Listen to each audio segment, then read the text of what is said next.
Bien, alors... Je vais classer au fur et à mesure.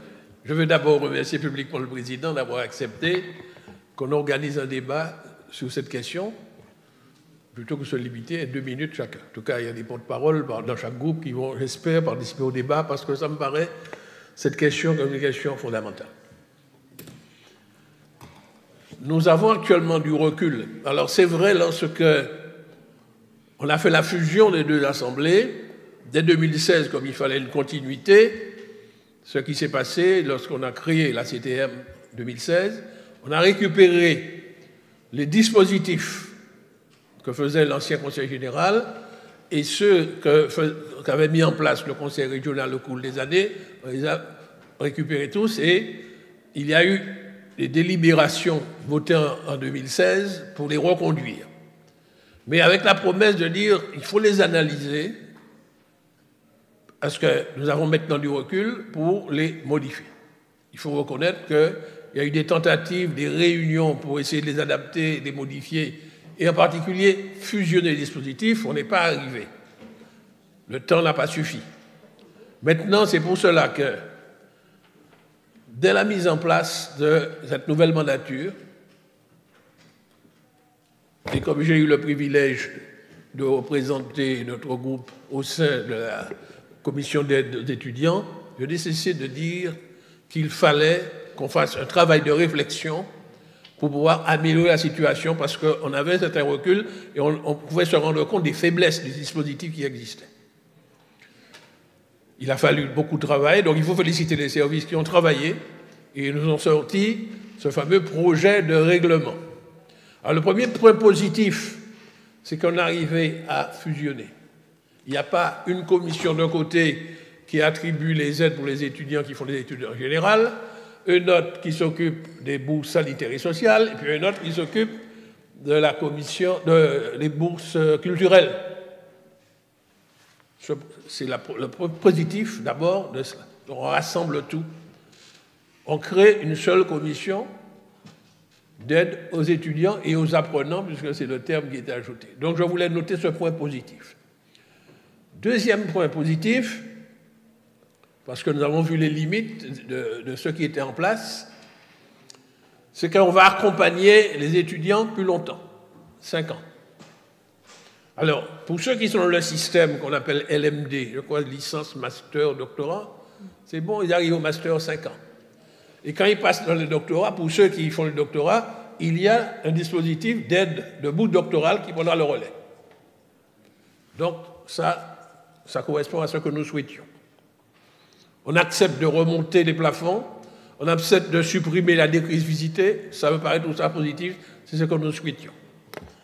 Néanmoins, il y a quelques points sur lesquels, en commission, j'ai soumis des idées, il faut qu'on précise des choses. Il y a des cycles d'études, des filières qui ne sont pas dans le LMD. Si on prend les filières médicales, médecin, ce n'est pas le système LMD, mais c'est plus long que 5 ans. Et si en plus le jeune veut faire une spécialité, vous voyez, il y en a même parfois, ça monte à 10, voire 11, et des étudiants m'ont dit que ça pouvait manquer à 12 ans. Donc si nous plafonnons à 5 ans, nous risquons de lâcher en route ces étudiants performants dont nous avons besoin. Alors c'est vrai pour la médecine, alors c'est vrai qu'il y a un dispositif spécialisé pour la médecine, comme une désert médical, mais il y a d'autres filières. Et nous avions demandé au service de regarder, dentiste, si on veut devenir odontologie, il paraît que c'est très utile, hein, c'est plus long que 5 ans.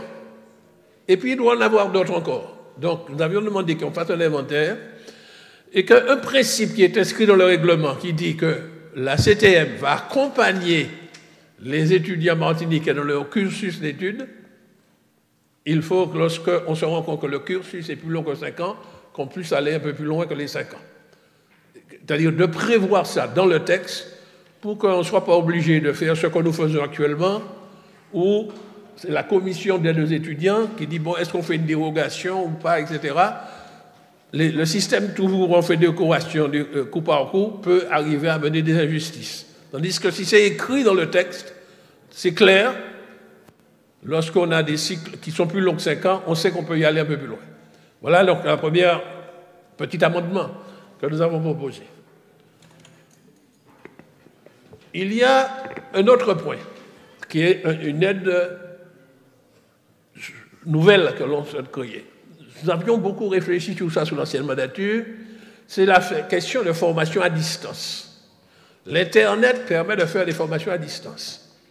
Mais il y a une difficulté que nous avons rencontrée, que nous n'avons pas encore trouvé la solution.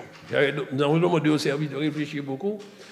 C'est que comme nous utilisons les fonds publics, il faut que lorsque nous allons, ce que nous avons appris, il faut que vous sachiez, en lisant un petit peu de littérature concernant les régions, qu'il y a eu des régions qui ont mis ça en place, et puis il y a des escroqueries qui se sont faites. C'est-à-dire, vous savez, c'est les hommes et les femmes, peu importe, l'humanité nous font la recherche des escroqueries, des formations qui n'étaient pas faites à distance, mais pour lesquelles l'argent était payé quand même. Donc il faut réfléchir pour voir quel est le justificatif pour prouver le service fait. Alors il y a déjà un progrès, vous avez noté que, vous avez dit qu'il faut que le centre formation à distance soit agréé par le CNED. Je ne sais pas si le CNED délivre des agréments, mais en tout cas, c'est une référence, le CNED, mais il faut réfléchir pour voir quel est le probant, c'est-à-dire le justificatif. C'est là-dessus que nous avions buté. Donc je livre ça, la réflexion.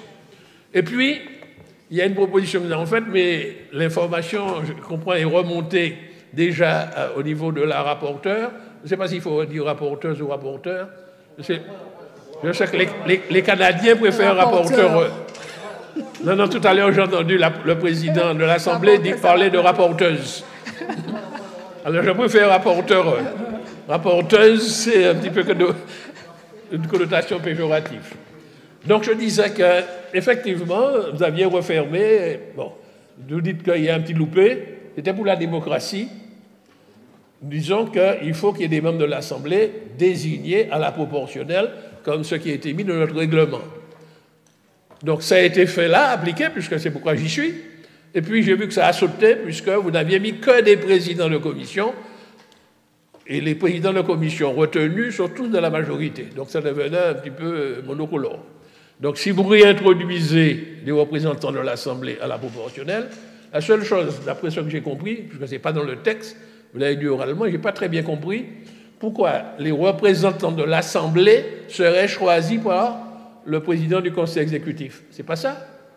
Dans le règlement, les représentants de l'Assemblée sont désignés par un arrêté du président de l'Assemblée, me semble-t-il. Me semble-t-il, s'il représente l'Assemblée. Ça ne peut pas être le président du Conseil exécutif qui va désigner les représentants de l'Assemblée.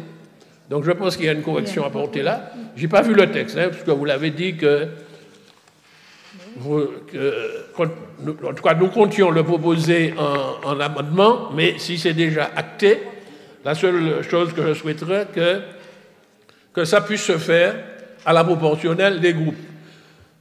Alors, actuellement, il n'y en a que deux, ce qui fait qu'il n'y a que deux groupes représentés, le groupe Alliance et le groupe Grand Assemblée. Nous pensons, parce que les salles sont assez grandes et peuvent contenir plus de personnes que ça, il faut augmenter le nombre de représentants de l'Assemblée pour que tous les groupes puissent être présents. Je pense que c'est mieux de calculer le chiffre pour que les groupes puissent être présents. Pour qu'il n'y ait pas ce sentiment d'exclusion de certains groupes.